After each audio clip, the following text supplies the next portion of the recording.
number 4403, Honorable Member Vijay Shanti Garu. అధ్యక్ష, ముందుగా మీకు నూతన సంవత్సర శుభాకాంక్షలు. మన హౌస్లో ఉన్న వాళ్ళందరికీ కూడా నూతన సంవత్సర శుభాకాంక్షలు. తెలంగాణ ప్రజలందరూ సంతోషంగా హ్యాపీగా ఉండాలని ఆ దేవుడిని నేను కోరుకుంటున్నాను. అధ్యక్ష, మీ ద్వారా నేను మంత్రి గారిని కోరుతున్నాను.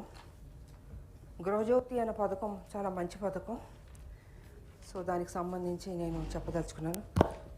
గృహజ్యోతి పథకం కింద 200 యూనిట్ల వరకు ఉచిత విద్యుత్ సరఫరా విషయంలో రాష్ట్రంలోని వివిధ జిల్లాల వారీగా ఎంతమంది అర్హులైన మహిళలకు ఉచిత విద్యుత్ సరఫరా చేశారు?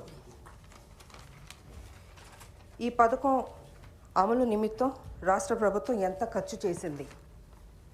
అర్హులైన మహిళలందరికీ ఈ పథకం వర్తింపుకు గవర్నమెంట్ సమర్థవంతంగా అమలు చేయడానికి తీసుకున్న చర్యలు ఏమిటి?